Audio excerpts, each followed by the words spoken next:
keep a corporate job as long as you can and create your business on the side while you can. Keep money flowing in some way, shape, or form while you create what you really want to create.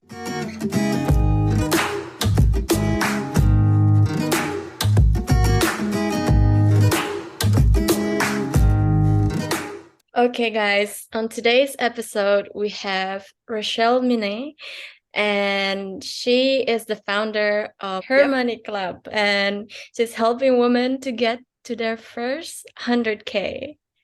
So, welcome to the podcast, Raechelle. Thank you. And could you please tell us more about what you do? Sure.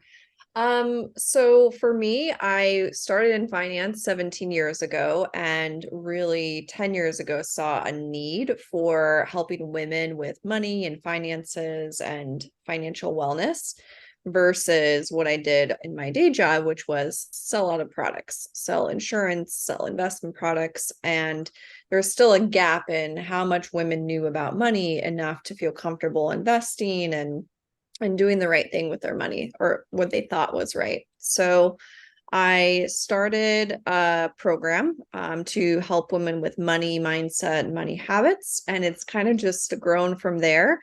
Into Her Money Club is what we've kind of grown our community into during the pandemic. And we're growing even more now just to help women with getting to their first 100K and starting businesses and monetizing their skills. Sounds amazing.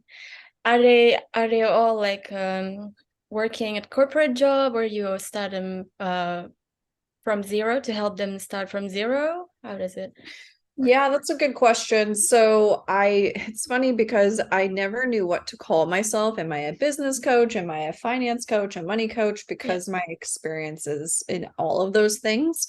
And so I finally like dubbed myself the title corporate dropout coach simply because I like helping women with that corporate exit strategy and targeting an ideal range of income for them to step into in leaving their corporate job. So, yeah, I would say that it's from 0 to 100K, specifically with making money online and monetizing their skills through like digital products and digital services. So that is very interesting because I think I've also got asked a lot, like, I want to work online, but I Mhm. don't know what skills, because I Mhm. think some Yeah. people, if people are maybe working as accountant, they don't really know that they could, uh, bring their skills online or what skills to look at. So what would your, advice be for people to even just like, okay, when they question themselves, what skills? Mhm. Yeah, it's the most common question I get other than how do I get started? And it's kind of one and the same, right? The biggest question is how do I start making money online? And that comes from this place of a lot of time, to your point, like an accountant or even someone who's like maybe a hairstylist, or they think they have to be in a physical job, a physical location to offer value. And I always like to have them reimagine what that looks like in however way they want. Because let's take an accountant as an example. You know, they are offering a service. And so anything that is a true service that you already do on your computer is something you can translate into an online business. The environment and experience just looks different, right? Mm. But like take the hairstylist example too, because if you are literally cutting someone's hair, like, yes, that physical task you cannot take Yes. online.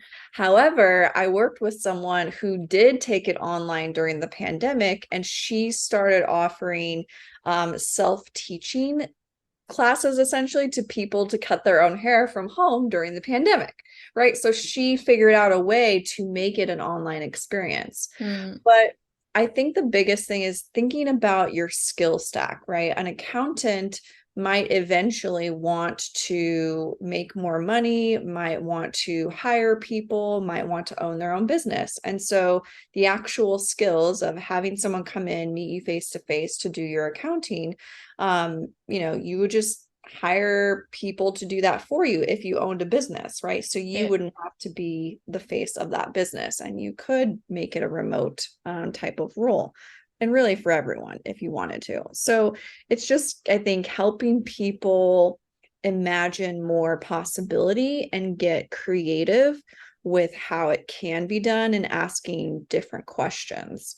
And then the other element is helping people uncover what I like to call their skill stack. So, you know, you have the skill and relatability to be on video, right? Some people have that natural charisma to, be talking on video and be excited and like everyone's really interested. And so do that, right? Do that in some capacity to teach people to evolve, the value that you add to the world around you. And some people are the opposite, right? Like they don't like to be in front of a camera. They would be really well served to write, like blogs obviously are something that are really well written information, stories, books, and all of that can be found online through electronic formats. So I think it just really makes a difference if you can understand like what are your skills that are ancillary maybe to your title or the actual career choice that you have. I love that. And I think one of this most common question also people ask is that, okay, but I don't know how to market myself. Like, how do I do that? And I don't have the money to market myself, to hire a marketer. So how would you advise like people to do that? Yeah, that's a good question. It's funny because I don't know that a lot of people even get that far in asking that question.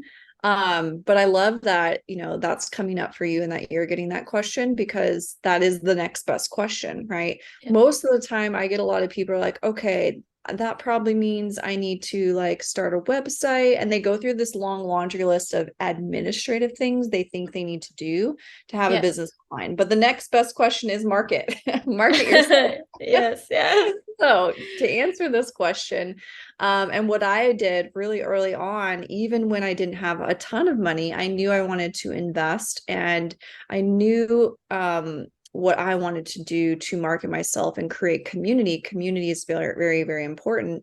So I hired some virtual assistants through a website and found them just online. I went through 30 different virtual assistants and interviewed Wow. them before I found like the two that I just thought were rock stars. So that was a really important difference in how I hire.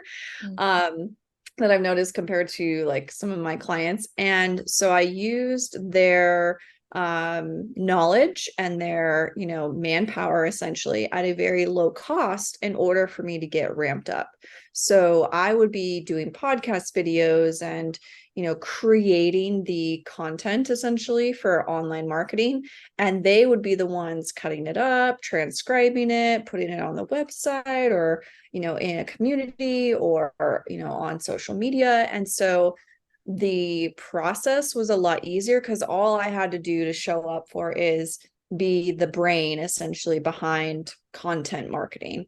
And Mm. then they were the expertise in where to put it and how to put it out there in the world and design it and all the kind of nuanced things I wasn't as good at that point. And so that's how I started it. And I kind of experimented and like, do I want to be on Pinterest? Do I want to be here? Do I want to be Mm. there? And just constantly iterating what that got to look like until I've kind of finally arrived more on two platforms, LinkedIn and Facebook, because I have a Facebook group that makes a lot of sense, but LinkedIn has a lot of the particular people who are in the corporate world but want to get out. And I know and can really market to them specifically. Obviously, you can do that to anyone anywhere, but I've just found LinkedIn has been the best for me. So those are some of my thoughts around like you can do it at a really affordable rate and be able to delegate. I think delegation has been the probably most challenging lesson that I've learned personally because I do like to control everything. I like to do everything, but I am one person. I don't have all the time in the world and I don't know everything. Yeah, that's so true, actually.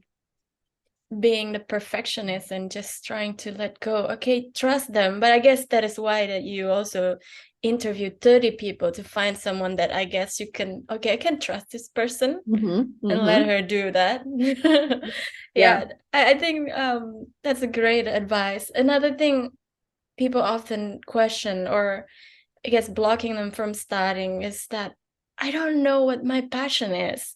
What about you? Are you a big advocate of passion, or just like, find something that there's the market and there's the opportunity and just do it? What's Mhm. your thought on that? Yeah, until you asked the question, I didn't realize you're right. There's definitely two camps of thought on this. There's definitely like follow your passion, go for it, right? Like super passionately. And then Yes. there is like, okay, boring, like it's okay to be boring and it's okay to solve a problem and like solve the biggest problem you can, add value. And this is true of everything within me. I can choose a side, right? I like to have harmony between my masculine and feminine. I like to have harmony between like investment and insurance. Like I find a lot of harmony in everything that I do. So my answer is both, right? It gets to be something that you are passionate enough about that you are curious, and it gets to solve a problem that someone has. Because I Mm, believe that if you're not adding value in a way that solves people's problems, you're not going to make money. So, yes. how that can look over time will evolve, right? And because you will find your own curious way to lend perspective and teach someone and add value, that will evolve too. Mm. So add values, find something that add values that solves people problem. Yep. Yeah. That you're I, curious about. that you're curious about. Yeah. So as someone who also shifted from the corporate world into running your own business online and helping other people do the same, almost Mhm. living an abundant, wealthy life, which I really, really love, because I listen to your other podcasts and the Mhm. reason so I really like that. And what was the most challenging part for you, Hmm. shifting from the corporate world into the business? Yeah, I think the most challenging part was the identity shift. Mm, And what I mean by that, because if you haven't taken that leap, you don't realize that you are really changing your identity. I thought that that meant that I had to start from the bottom. I thought that it meant that I couldn't go back to a corporate job. I thought that it meant so many different things that I limited myself within. And so I initially, I'm so glad I was in a mastermind program at the time because I was able to work through that identity shift and what I got to make it mean. But if I hadn't had that group of people to support me through it, I probably would have gone back to get a corporate job because it was a really hard identity shift to mm, navigate out of and scary. Because what happens in our mind is we leave the corporate job, it's fun for 2 or 3 weeks, and then we're like, shit, what did I just do? Like, oh no, yes. I kicked myself out of the tribe. And like our subconscious is like, what are you doing? This is not safe. Go back. And, our dreams and hopes are ahead, and we want to fulfill those dreams and hopes. And so we're stuck in this weird void of what do I do? And it feels very stucky, like very like you're stuck. You can't make Yeah. decisions. And so I think having support through that is the biggest thing I want to offer people because I know I've been there. I remember the feelings. And that's why I have the mastermind program for Journey to 100K so that people don't get stuck, right? Yeah. I've had a business for over 10 years and I didn't leave the corporate job. I did multiple times. I left and I went back. And so the very last time I left, I told myself I wasn't going back. And, it took that long, really 7 years to figure that out. And so that's why I created a program where it's like, okay, we're going to do this in a year, right? Help people shrink the timeline of what it takes to get out and create the lifestyle that they want. I absolutely love that you address the identity shift. I think it's something that we don't often realize maybe until we really get out, and especially after if we have been attaching our identity to a certain profession, right? And then ended up shifting, and it's like, okay, who am I now? Yeah. Who do I identify as? So I like that you address that. And then, has it always been your dream to start your own business, or is it something that you thought about after you saw more opportunities after working in the corporate world? Yeah. You know what's interesting is there's two sides to this because my father was always entrepreneurial. He ran his own real estate business. And so I knew that's what I wanted. I knew I wanted to run my own thing. I know that's in my blood, like strong. So I often was a rebel in corporate life and very innovative, very creative. And I wasn't going to let anyone stop me from that. And so I did ruffle a lot of feathers along the way, especially in larger organizations. So I knew that part, but what I didn't know and what I'm doing now is the travel part, right? I didn't know how badly I wanted to just be out in the world, traveling, adventuring, exploring until that opportunity presented itself with my partner. And it was just as COVID was really kind of like not being a thing in last 16 months or so. And he's like, okay, I don't want to renew our lease. I want to go travel and not have a home base. I'm like, that sounds fun and interesting. Okay. Like I enjoyed traveling, but I didn't imagine myself doing it full time all the time, every single month. And so that's been a part of the journey, another identity shift that I had to kind of work through. And it took, again, a long time in my mind. I've just now, within probably the last 4 months, figured out my identity around digital nomading and all that element. I watched one of your podcasts when you were being interviewed, and you mentioned that you like the luxurious travel more rather Mhm, than the mhm, digital nomady. mhm, Can you tell us more about mhm. that? Yeah. Yeah, my partner and I discuss this a lot because both of us don't identify with the backpacker mentality, right? Yes. Like I have two huge suitcases and I wish I could have five, right? Not that I want to travel with that much stuff, but just the things that I would like to have with me on a day-to-day regular life basis are more than a backpack's worth. And that's okay, right? So the first identity part is like, dang, what is wrong with me? Why can't I just go travel with a backpack on me like everyone else? But Mhm. then the other part of me is like, okay, then that's not for me. Like, I don't want to live in hostels. I don't want to, in my mind, a backpacker also is like dirty and doesn't take showers. Like, they just show up everywhere. Like, they just came from a big adventure. It's like, I want to do that one day a week where I go out into, the ocean and hang out and play and come back. Like, that's how I want to look disheveled that often, not every day.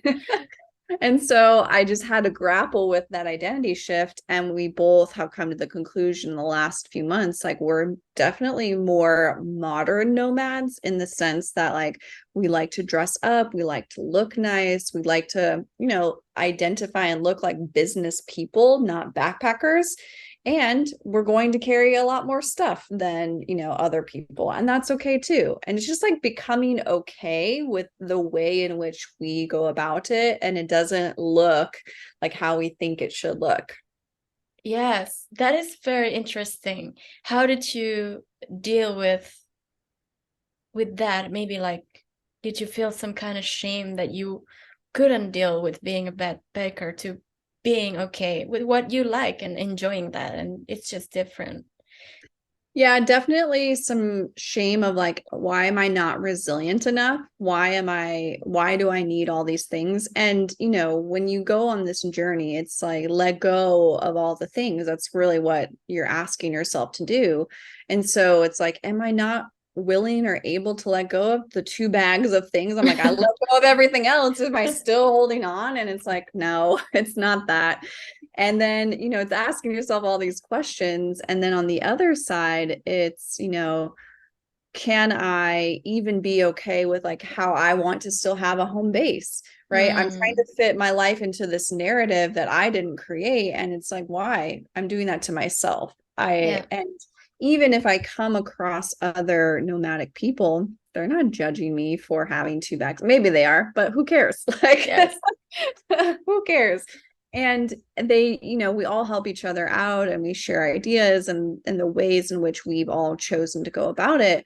And there are other people that are doing it that way too, where, yeah, they have a lot of stuff and that's okay. And they pay for extra bags and they want to be in nice, luxurious locations. And it's okay to not want to live in and out of hostels every single week and not have one backpack on you, right? So yeah, I think we've just made it our own. And even this year, compared to last year, my request of my partner is like, he actually wants to travel more and I want to travel less. I really love the concept of having a home base and then going and traveling. And so for me and just my health and my nervous system and everything like that feels really stable to me to be able to adventure the world, but yet have all my stuff in one place, somewhat regularly so I don't have to think about it and worry about it, and take a backpack for the weekend to go explore or, do things. So yeah, I'm just redefining what it gets to mean for me. That sounds amazing. I mean, and also you mentioned that traveling was something that was your partner's idea. So I take it that you already had your business online at that time, but you were not traveling. Is that true?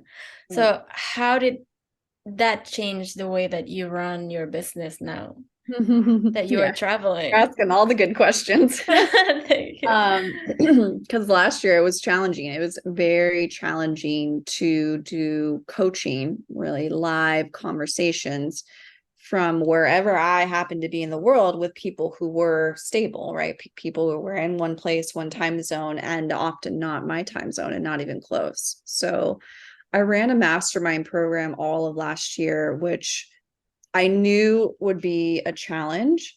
And so I just chose to, no matter what time zone I was in, I was going to make it work, right? If it was 1 a.m., I was going to take the call. If it was 3 a.m., whatever it was. Oh, wow. Yeah. So it was pretty intense because I made that decision knowing that it would be for a year, knowing that, okay, the worst that it would be was actually when I was in Bali, when I was having coaching calls at 1 a.m. and things wouldn't be finished until 2:30 a.m.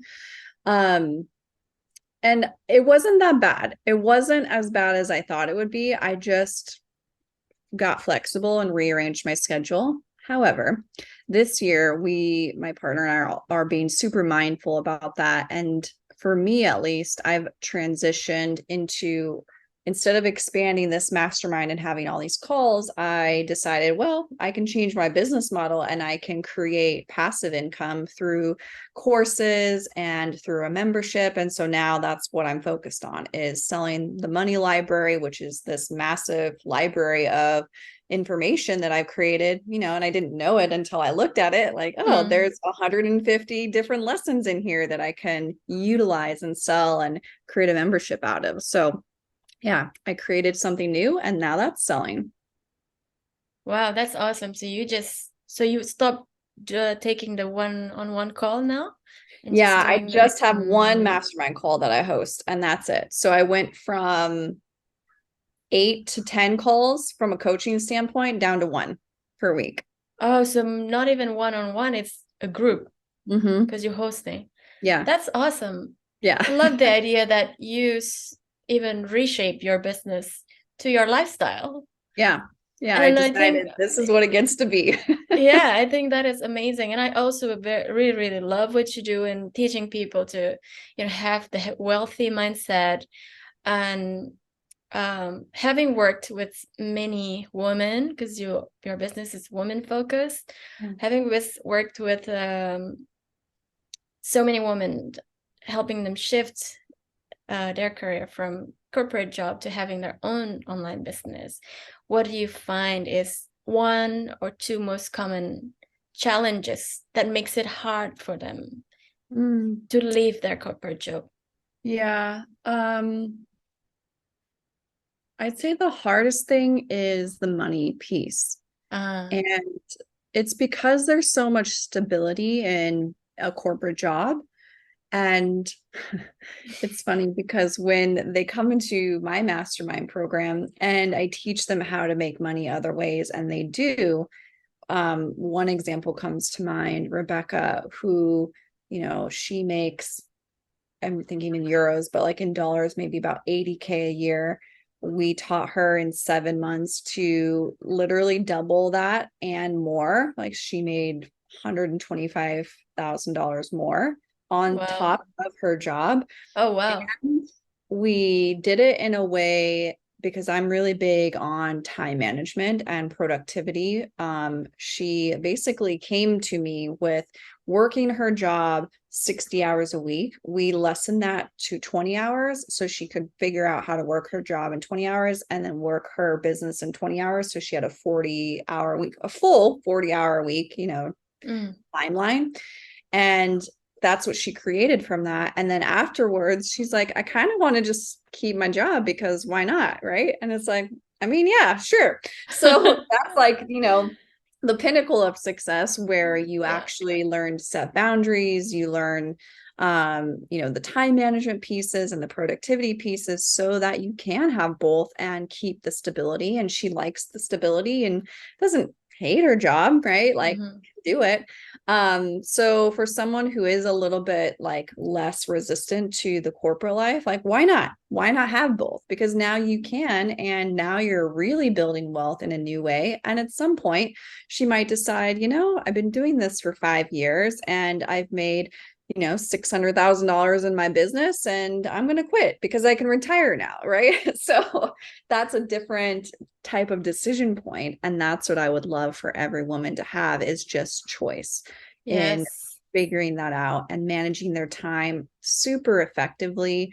And managing time is about managing boundaries. It's not even about the time. It's about saying no to a lot of things that you feel obligated to say yes to. Mm. Yes, I love that you said choice. It's important. And what makes me sad is that, I mean, I'm from Indonesia and, like very cultural. And a lot of people don't even know that they can actually choose the life that they want to live. So I really am glad that there's someone like you out there helping people, you know, having that choice. So Mhm. another question I have is, as someone who's done, Mhm. yeah, who's been a financial advisor for such a long time and a business owner also for a long time, what would your advice be? Would your advise people to, have something before you leave your job, or have savings and try to establish Yeah, business? I've done it both ways. Trying to leave my job multiple times, done it Yes. both ways. So I've tested it all out for you. And my advice Exactly. is I would actually keep a corporate job as long as you can and create your business on the side while you can. And I know this is against a lot of advice of like, go all in and do the thing. And like, you can't split your energy. However, I'm a firm believer that you can for at least a short while, or you can learn how to manage time. And that's going to be more priceless to you anyways, longer term. So I think if you're not in a situation where you have to leave your job and you can manage it in a way that allows you to maybe just reduce the amount of time you spend putting into it from an energy standpoint, again, this is going to require you to say no to a lot of things, not take on extra projects, maybe become a C player on the team, not the A player on the team, right? It's going to create sacrifices there and hopefully keep the same amount of payment to you in your bank account, but allow you to free up your energy and your time to create something new. And that would be my advice because, again, from a stability lens, and like the biggest challenge I see is you'll run so fast back to that corporate life if you Mm. don't have stability with income and can't even see how you're going to create it. And I'm working with one person in particular right now, and that's what she struggles with every single week. That's a constant pattern of conversation that we have. Mhm. And so I finally just kind of, opened the possibility, like, okay, keep a corporate job then, right? Like she quit everything and then came and was like, okay, I'm here, I'm ready, I'm knocking at the door, right? And it's like, and I knew 4 or 5 weeks in, she would just be freaking out because of the whole money thing. And so she was consumed with, how am I going to pay bills? Even though she has savings, even though she can do it, she can afford it, right? The thought and notion that she's not getting paid like on a regular clocked basis consumes Mm. her energy and her thoughts. And it's a very harsh reality to step into unless you're fully open and able to be like, okay, I'm just gonna see that savings account dwindle, and I Mhm. get to be against the line of like, okay, I get to create something and I get to step into that quickly in a timeline, right? So my advice would be, keep money flowing in some way, shape, or form while you create what you really want to create. As someone who's, you know, making it, not only making it out there in the world, living the life that you want, but also helping other people do the same. What is the definition of success to you? This is a fabulous question because it's been redefined in my mind, even for myself. And I'm sure it will continue to be redefined. But success is really contentment and then an element of happiness. And I think everyone is trying to seek this excitement and happiness type of vibe. And life isn't exciting every single day, right? Like you get to have moments where it's just kind of boring and pretty content. Like you're happy and it's content and you watch Netflix, right? It isn't an exciting, let me go, climb the walls of Colombia in the jungle every single day, which I did one day and it was gruesome. It was hard and exciting and all the things you could imagine. And would I want my life to be that every day? Personally, no. It's okay that it's not this crazy adventure every day. So it's always nice to have contrast. It's like Mm, love. If you have yes. like this crazy, hot, sexy love, you can't have that every single day. Otherwise, it kind of gets old. It's kind of like, True. this is a lot of work. So you want to have contrast, and I think the contrast for success is contentment. It's Mm. simply being at ease and at peace with where you are on your journey and having exciting days that fill you with passion also. Awesome.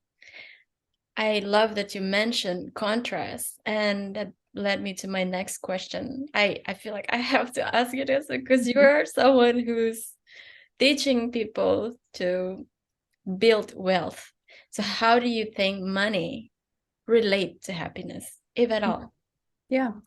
I think it does, but in the stance of it's a tool, right? Mm, A tool that helps you on the journey. So just like when I pack a backpack to climb the jungle walls of Colombia, what am I packing as my tools? Well, I have hiking boots, I have a poncho, I have water. All of these are tools that help me be more successful on that journey. Because if I went barefoot, I probably wouldn't make it all the way. So yes. if money is a tool, it's my boots in the jungle that I'm, wandering around in. And it gets me to that place. And so the more nice of boots I have, maybe, I don't know, some people might not agree with this, the easier will be for me to, march on further. But I think money as that tool is not the destination, right? It is, Mm, and a lot of people make it the destination, which makes it challenging when they get there and they have all the money. And this is also something I've experienced where I had, the really cushy job, the six-figure income, all of the clout of, working at a Fortune 500 company and in management, blah, blah, blah. The list goes on. And I still wasn't happy. I mm, had to really sit with myself and redefine, what does success and happiness mean to me then? Because if it's not that, and if it's not, climbing jungle walls in Colombia every day, right? What does that mean? Yes. And that's where you really get to do the inner work of creating contentment, of creating a happy life for yourself, and taking away all of the external elements of what others are defining as success. And one last thing I'm going to add to this, because it reminded me of something else, your value system. There's a really good book called Values Factors that I recommend everyone read, because, and it's something I have the mastermind members read in my mastermind, because if we don't define their values from the get-go, we're going to be creating a business, a lifestyle, an income stream, not based on their values. It's likely based on values that someone told them they should have. And so that might mean like in order for you to feel valuable, to experience success, you have to work 60 hours a week. And I'm a testament of like, no, you don't actually. And you don't have to create wealth that way. Maybe you could create it in 10 hours a week through these passive streams of income that, again, will take time to evolve and create wealth out of, but that is possible too. Right. So it's redefining the time you want to spend, where and with whom and with yourself, and really establishing your value system so strongly within you that it's unbreakable, so that when you do come across some shiny object in the world, you don't waver and go that path because it's not aligned with your value system. That's very deep. Love that you mentioned about value. And I think a lot of us or people that feel like maybe they have less than they want, that they feel like they can only be happy if they have certain amount of money, until they have it and realize that it's actually not the answer. So I love that you mentioned that one. And my last question would be, this is the question that I ask everyone. What is the definition of home to you as someone who's moving around a lot? Yeah, this has been a hard one for me to find. And I think, again, in the last 4 months of establishing my identity as a nomad, I've found home through meditation and groundedness.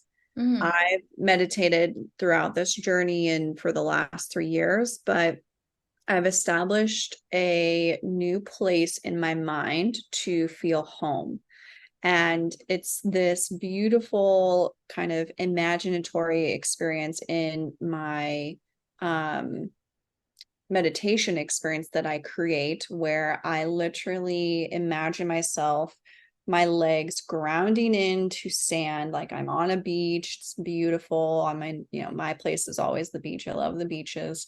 And I literally grow my legs deep into the earth, into Mother Earth, and like I feel grounded, right? Like I feel the sensation and feelings in my body of groundedness into something stable. And for me, that's what creates home, no matter where I am in the world. And per my human design and all these other things about my personality, that's really important for me to feel and experience. Otherwise, I do feel very ungrounded as we move a lot or transition a lot, and it affects my energy and how I produce, and show up in my business and in the world around me. So for me to have created that and established that as my home and my way of groundedness, that's probably the word I would use. That's so important and such a game changer, because now it doesn't matter how often we move, where we move to, if the environment is luxurious enough for me or whatever. It's like I can always find that home place within myself and that groundedness within myself. Beautiful. So will you carry your home wherever you go? Yeah, that you'll always be home. Yeah. Yes. Thank you so much for sharing. And the last one, where can people find you if they want to connect with you online and see more of what you do, and probably even asking for your help? Yeah, great question. So if you want to follow me in traveling and all of that, you can find me on Instagram at Abundance Queen Life. And then if you want to join our community where we talk all things money and lifestyle and values, everything I discussed here from a business standpoint, you can find us in our private Facebook group, which is obviously on facebook.com/groups/Her Money Club. Awesome. Thank you so much for sharing with us today, Raechelle.